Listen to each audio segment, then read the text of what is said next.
வணக்கம் தோழர்களே, நான் சுந்தரவள்ளி. அட்டி மேல அட்டி, அட்டி மேல அட்டி, அட்டி மேல அட்டி வாங்குறாருன்னா அது நம்ம அண்ணன் விஜய் தான். நேத்து முட்டையாலே அடிச்சிருக்கானுங்க, பாண்டிச்சேரியில முட்டையால அடிச்சிருக்கானுங்க. பதறி போயிட்டாரே நம்ம அண்ணன். சரி, இதான் நடக்குதுன்னா ஒருத்தர் அண்ணன் வண்டிய துரத்திட்டு போய் இன்னும் எத்தனை பேர் தாலியா இருக்க போறீங்க அப்படின்னு கேட்டு அதிர்ச்சி கொடுத்திருக்காரு. இதை தாண்டி ஆதவர்ஜுனா நான் தான் பெருசா இந்த சமூகத்தை திருப்பி போட வந்தவன் அப்படின்னு உருட்டுவார்ல, அவர் போய் மக்கள்கிட்ட விசிகாவுக்கு ஓட்டு போடுங்கன்னு கேட்டிருக்காரு. என்ன நடக்குது தோழர்களே? தமிழ்நாட்டுல 2026 சட்டமன்ற தேர்தல் சூடு பிடிக்க ஆரம்பிச்சிருக்கு, பற்றி எரிய ஆரம்பிச்சிருக்கிறது. பனையூர்லயே பதுங்கி கிடக்கிற நம்ம அண்ணன் அப்பப்ப தலைய காமிச்சிட்டு இருக்காரு.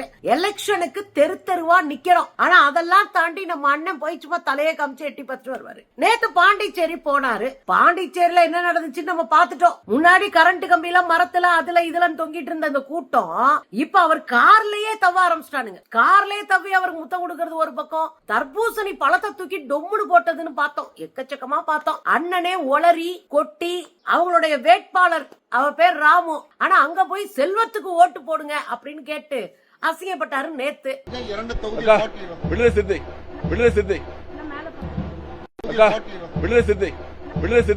அதுலயும் செல்வத்துக்கு ஓட்டு போடுங்கன்னு கேட்டாரு பாருங்க. அந்த செல்வம் பாஜக காரர், இவருடைய கேண்டிடேட் ராமு. அப்புறம் அவரு பதறி போய் அண்ணே என் பேர் ராமுனே, என் பேர் ராமுனே நெஞ்சில் அடிச்சு சொன்னோன்னே மிஸ்டர் ராமுக்கு ஓட்டு போடுங்க. ஏன் அண்ணன் தம்பி ராமுக்கு ஓட்டு போடுங்கன்னு கேட்க கூட முடியல, ஏன்னா அவர் யாருன்னே தெரியல. இதுதான் விஜயோட லட்சணம்னு வச்சுக்கோங்களேன். இப்படியாக சில பல அடித்தடிகளை தாண்டி அண்ணன் பரப்புரை பிரச்சாரத்தை சரியான நேரத்துல முடிச்சாரு. அதுல அண்ணன் ரோடு ஷோ போறாரு. ரோடு ஷோல மக்களை போய் சந்திக்கிறாரு, மக்களுக்கு டாட்டா சொல்லிட்டே வர்றாரு. திடீர்னு இங்க இருந்து ஒரு பொருளை தூக்கி எறிறானுங்க, முட்டை. அது முட்டைன்னு தான் நம்புறோம். திடீர்னு ஒரு பொருளை தூக்கி எறிறானுங்க, அது சர்ன்னு பறந்து வருது. அண்ணன் பதறிட்டாரு. அண்ணன் அரசியலுக்கு புதுசு இல்ல, முட்டை அடிப்பானுங்க, என்ன வேணாலும் செய்வானுங்க, எதையும் எதிர்கொள்ள தயாரத்தா இருக்கணும் அரசியல்ல. அண்ணன் பதறிட்டாரு. மேல பதறின பிறகு கூட இருக்கிறாங்கல்ல, அவருக்கு தான் ஒய் பிரிவு பாதுகாப்பே இருக்குல்ல, அண்ணனுக்கு ஒய் பிளஸ் பாதுகாப்பு இருக்குல்ல. பூனைப்படை புலிப்படை அத்தனை அண்ணன் கூட தானே தெரியுது. பட்டு பட்டு பட்டுன்னு தடுத்து ஒரு பேக் எடுத்து அவருக்கு முன்னாடி வச்சு வேற எதுவும் வந்து விழுகாம பாதுகாத்து அப்படியே மனுஷனுக்கு பத்திரமா கூட்டிட்டு போனாங்க பாருங்களேன்.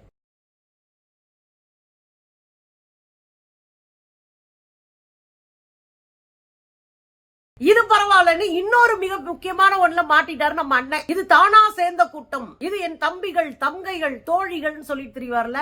இவங்க கட்சி கூட்டம் என்ன பண்ணி இருக்கிறானுங்க, வேட்பாளரு வேட்புமனு தாக்கல் பண்றாரு, ஓட்டு கேட்க போறாரு. ஒரு அரசியல் கூட்டம், வாங்கக்கா 300 ரூபா தர்றோம்க்கா, பெருத்தால ஒரு தலைக்கு 300 ரூபா பெர் ஹெட்டுக்கு வாங்கக்கா அப்படின்னு கூட்டிட்டு போயிருக்காங்க. கூட்டிட்டு போனவங்க என்ன பண்ணணும், திரும்ப கூட்டிட்டு வந்து கையில விட்டுட்டு கையில சொன்ன காசை கொடுத்துருக்கணும். நீ மாற்று, முதல்ல இந்த கூட்டிட்டு போற விஷயத்தையே விட்டுறணும். நீ போய் நின்னா கூட்டம் கூடணும், ஆனா அப்படி கூடாதே. அதனால ஆளை சேர்த்து கூட்டம் சேர்த்து கூட்டிட்டு போயிருக்கானுங்க. போயிட்டு அங்கேயே விட்டுட்டு ஓடி வந்துட்டானுங்களாங்க. 300 ரூபாயும் கொடுக்கல, அங்கேயே விட்டுட்டு வந்தா போலீஸ் அவங்களெல்லாம் பிடிச்சி என்னம்மான்னு கேட்டா இப்படி கூட்டத்துக்கு வாங்கன்னு கூப்பிட்டாங்க, 300 ரூபாய் தரேன்னு சொன்னாங்க, கடைசியில எதுவுமே செய்யாம எங்களை அம்போன்னு விட்டுட்டு போயிட்டாங்க அப்படின்னு சொல்லி கதறி இருக்கிறாங்க. ஒரு மீட்டிங்னு சொல்லிட்டு வந்தாங்க, ஏமாத்திட்டு வந்துட்டாங்க. காசு 300 ரூபாய் சார், கொடுக்கவே இல்லை. 300 ரூபான்னு சொல்லிட்டு வந்தாங்க சார், அவங்க எஸ்கேப் ஆயிட்டாங்க. நாங்க ஆட்டோம். கொஞ்சமாவது நாகரிகம் வேணுங்க. மத்த கட்சிக்காரங்க காசு கொடுத்து கூப்பிடுவாங்க, ஆனா காசு கொடுத்து கூப்பிடுறவங்க அந்த தெருக்காரங்களா இருப்பாங்க, காசை தெளிவா கொடுத்து கூப்பிடுவாங்க. இது தவறுதான். அந்த காலத்துல எல்லாம் சொந்த கட்சிக்காக, அதுல தான் விரும்பக்கூடிய கட்சிக்காக மக்கள் போய் நின்ன காலம் போச்சு. இப்ப இத ஒரு பிசினஸா பாத்துட்டு இருக்கிற காலத்துக்குள்ள நிக்கிறோம். மாற்றத்தை விரும்புறவங்க சொந்த கட்சிக்காரனை கூட்டிட்டு போய் கூட்டம் காட்டணும், இல்ல ஆளை கூட்டிட்டு போறேன்னா அதை சரியா சரி பண்ணி விடணும். ரெண்டும் இல்லாம தெருல விட்டுட்டு வரீங்கன்னா இவன் தான் மக்களை காப்பாத்துறவன். இதுக்கு இடையில நம்ம அண்ணன் விஜய் முந்தா நாளே திருச்சியில போய் வேட்புமனு தாக்கல் செய்ய போனார் தெரியுங்களா. வேட்புமனு தாக்கல் செய்ய போன நம்ம அண்ணன் விஜய் கார் பக்கத்துல விரட்டி போய் ஒரு தம்பி சொல்லிட்டு போறாரு, இன்னும் எத்தனை பேரு தாலி அறுக்க போறானோ அப்படின்ட்டு போறாரு. இன்னும் எத்தனை பேரு தாலி அறுக்க போறானோ பாருங்களேன். அந்த பையன் பேசுறத பாருங்களேன்.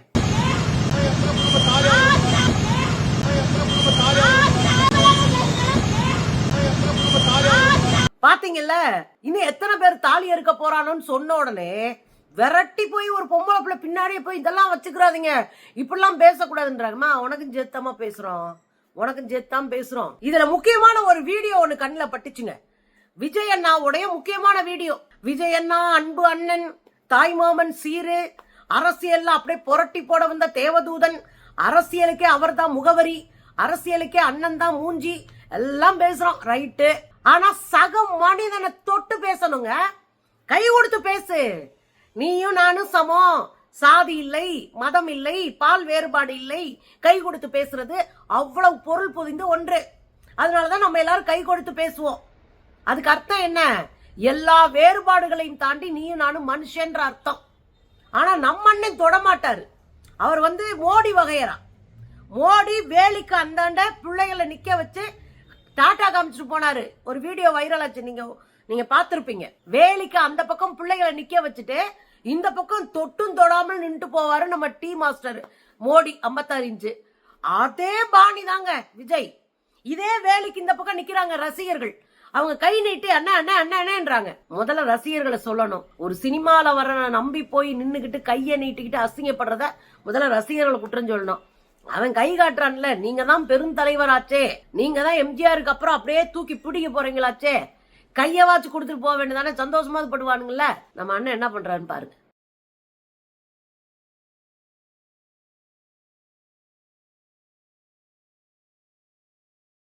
பாத்தீங்கல்ல என்னங்க, தொட்டு தொட்டு தொட்டு தொட்டு.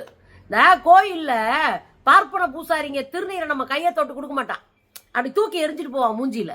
அது போல இல்ல, கை கொடுக்கிறதே சமத்துவத்தை போதிக்கின்ற ஒரு செயல் திட்டம். அதுல நீ தொட்டு ஊறுகா தொடுற மாதிரி இப்படி கையை தொட்டு வந்தீங்கன்னா அந்த மனிதர்களை நீ எப்படி மதிக்கிறன்ற அர்த்தம். நீ தொடு, உனக்கு பயமா இருக்குன்னா அப்புறம் உள்ள போய் சானிடைசர் போட்டு கையை கழுவிக்க, தொடச்சுக்க, என்னமா செஞ்சுக்க. ஆனா சக மனுஷனை கையை பிடிச்சு பேசணும்ல. ஆனா இங்க பாருங்க, அப்படியே கன்னியாகுமரிக்கு போறாரு முதலமைச்சர். அங்க ஒரு மீனவ நண்பரை பாக்குறாரு. அவரு பரம்பரையா அதிமுகவை சேர்ந்தவரா இருக்காரு. அவரை பார்த்துட்டு வாக்கிங் போகும்போது அவரு முதலமைச்சர் அவரோட கை கொடுத்து பேசுறாரு.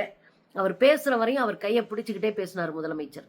இதுதான் நாகரிகம், இதுதான் சமூக நீதி. பேசிட்டு அவர் சொல்றாரு, நாங்க அதிமுக குடும்பங்கயா, நாங்க நீங்க வந்த பிறகு உங்களுக்கு தாயா ஓட்டு போடுவோம் அப்படின்னு அந்த கையை பிடிச்சு சொன்னார்ல.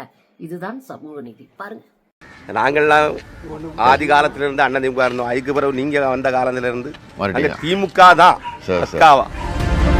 எனக்கு ரொம்ப பிடிச்ச ஒரு காணொளி இருந்துச்சுங்க. அது என்ன தெரியுங்களா?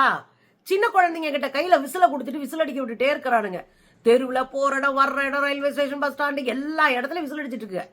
அதே சின்ன குழந்தைங்களை வச்சு ஒரு குடும்பம் என்ன பண்ணிருக்குன்னா, செவத்துல வரைஞ்சு வச்சிருந்த விசில் சின்னத்தை அழிக்க வச்சிருக்கிறாங்க. இது இல்ல நம்ம அரசியல். இது தமிழ்நாட்டினுடைய சமூக நீதி அரசியலை குழி தோண்டி புதைச்சிட்டு இளைஞர்களை தெருவில் நிறுத்த போகிற அரசியல். இதை அழிங்கப்பா அப்படின்னு சொல்லி குழந்தைங்க பெயிண்ட் எடுத்து அழிக்கிறாங்க பாருங்க. இதுதான் அரசியலே.